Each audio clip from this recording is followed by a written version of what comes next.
Hello everyone and welcome, yokoso, which means welcome in Japanese. But you don't need to understand Japanese in order to enjoy this video, because I'm here to guide you through it. So, unless you've been living under a rock, you should already be aware that Square Enix just announced and released a trailer for Final Fantasy XVI, featuring 4 minutes of footage from the game, that people have been meticulously trying to decipher, analyzing the trailer in the hope of uncovering as many hints as possible about where this much anticipated new installment might be taking us. In this video, we will be taking a look at the Japanese version of the trailer, looking at some of the subtle nuances between the information we get in the English trailer and the Japanese one, trying to make these 4 minutes really count, since we likely won't be getting any further updates until next year. I'm Nakwe from Birds of Play, and if you like the video, please consider subscribing to the channel. Also, tell us down in the comments below whether you would like to see more comparison videos between the Japanese and English versions of Final Fantasy games. But without further ado, let's get unpacking the Japanese trailer for Final Fantasy XVI. I've added some Japanese and English subtitles, and I will be pausing the video to explain some important differences between the two. Let's go!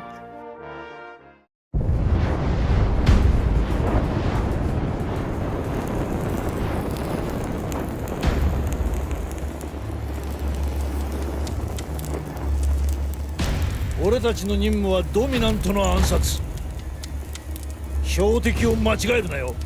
here the trailer goes the Final Fantasy XIII route of introducing some new terminology without properly explaining it, talking about dominanto, or dominance, which will most likely play a pivotal role in the story. It's important to note that this is the same term as we get in the English trailer. One important difference, however, in the Japanese version is that we aren't specifically told that it's Shiva's dominant that they're after, and we will see that the English trailer is often more specific than the Japanese one, although there is some information in the Japanese trailer that isn't in the English one. Moving on.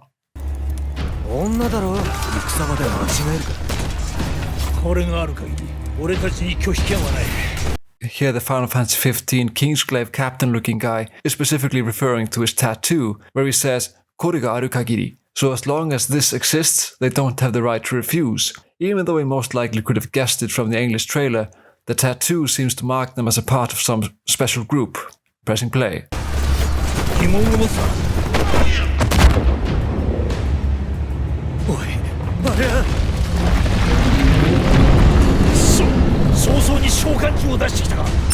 And here we have the first discrepancy in regard to terminology, wherein before both versions talked about dominance, here the Japanese version talks about shokanju instead of eikons, shokanju being a more general term for summons in the Final Fantasy series, simply meaning summon, monster, or beast.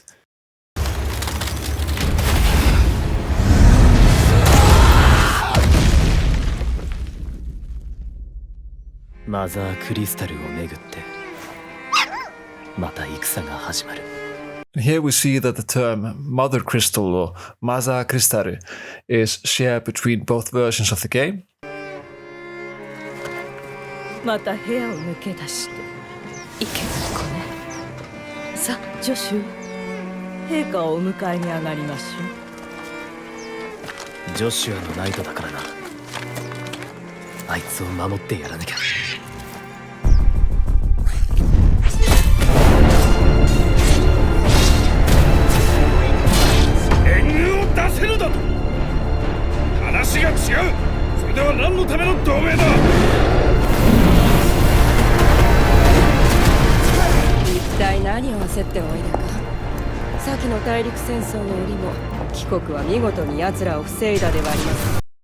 Here again, the Japanese version is a lot more vague, just talking about a continental war, while the English version mentions Dalmex and the Battle of the Twin Realms, implying a sort of duality existing in the world of Final Fantasy XVI.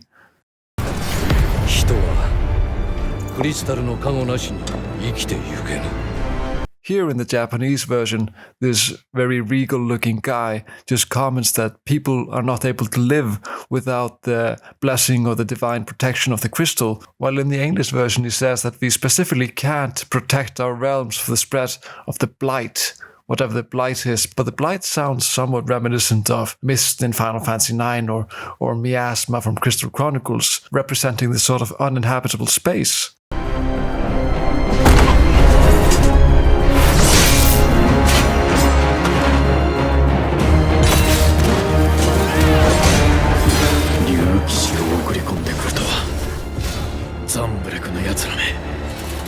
So here we actually get some new information from the Japanese trailer when he says Sambureku no Yatsurame, and Sambureku is the name of a place where this dragoon dude is coming from, while in the English version they only say something to the effect of Imperial Viper. So by combining these two, we can infer that there is in fact an empire, and that empire might be called something like Sambureku. We would have to wait for the official English translation, but that seems to be what it's called in Japanese. 戦を始めたいのか。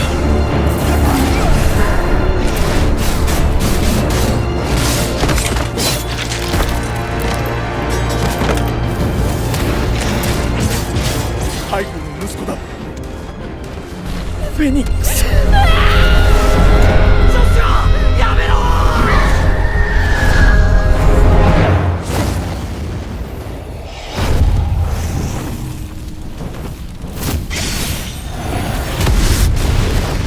フェニックスの他になぜ火の召喚獣が。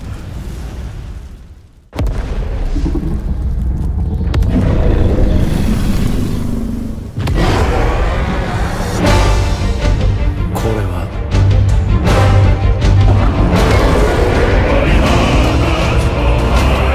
クリスタルの加護。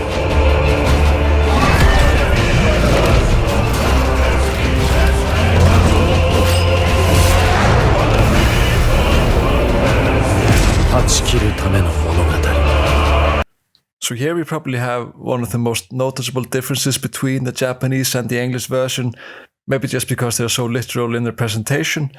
So in the English version, they just say the legacy of the crystals has shaped our history for long enough, while in the Japanese version, they say something more akin to this is a story about cutting ties with the crystal's divine protection, which has a totally different nuance, I think. So now perhaps we come to one of the most juicy bits in the Japanese trailer that might contain some information that wasn't in the English version. So here Ifrit is presumably bashing Phoenix to death, while in the English version the presumably main character is screaming, "Please Joshua, wake up," while in the Japanese version he says, "Yamero, yamete kure," forcibly telling Ifrit to stop, and then asking a little bit softer but still in a commanding voice. And then he says, "Ototo nanda," which means, "It's my little brother." So here we maybe have some information about familial relationships that isn't present in the English version, meaning that the main protagonist maybe isn't just a knight that is sworn to protect Joshua, but that he might also be his older brother.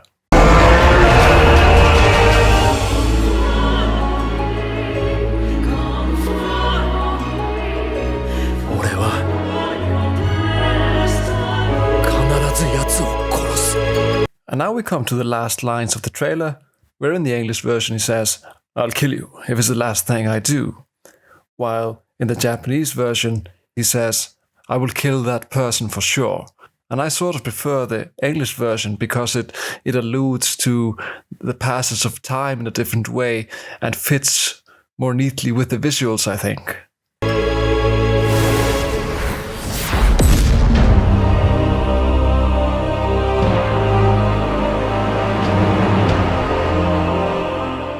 So that was our analysis of the Japanese Final Fantasy XVI trailer. As we can see, the English version is actually quite informative and is more accurate in a lot of ways when compared to the Japanese trailer. A comparison between the trailers also gives me hope about the development of the game, since it seems that we are getting a glimpse of a localization that is sort of well underway. It's not just a trailer that is made by itself and translated directly between languages. It might therefore indicate that the developers might have a clear picture of what the game is intended to eventually become. Or maybe that's just wishful thinking, because after analyzing this trailer and watching it again and again, I can't say that I'm not getting more and more excited about what's to come. Thanks for watching the video, I hope you liked it. Don't forget to subscribe and tell us how you're feeling about the trailer. Until next time, subscribe!